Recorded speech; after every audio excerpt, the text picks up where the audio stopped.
Hi friend, for a short story. Unang araw ng pag-aaral ni Via pero ang daming aberya.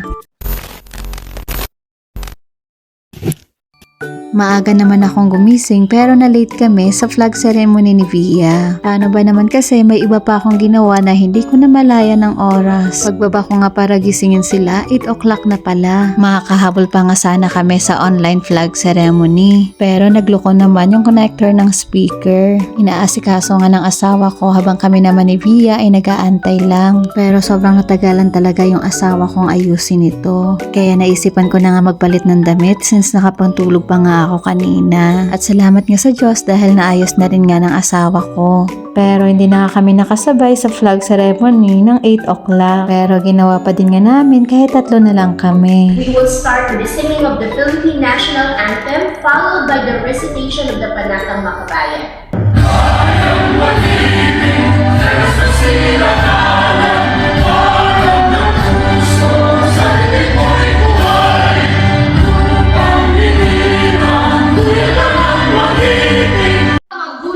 Susundin ko ang tuntunin ng paaralan. Tutuparin ko ang tungkulin ng mamamayang makabayan.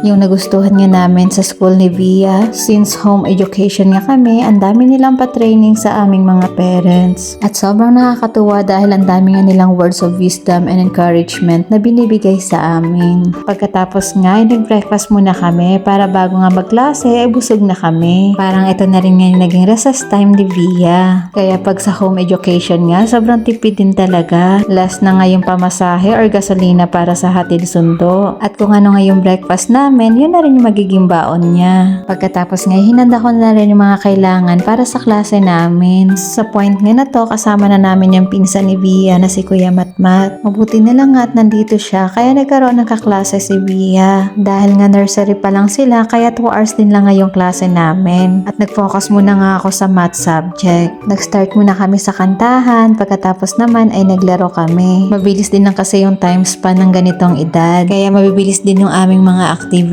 Sobrang nag-enjoy talaga kami sa day 1 ng aming class kasi talagang nagpa-participate naman itong dalawa sa aming klase. Another activity ulit bago nga yung aming main lesson.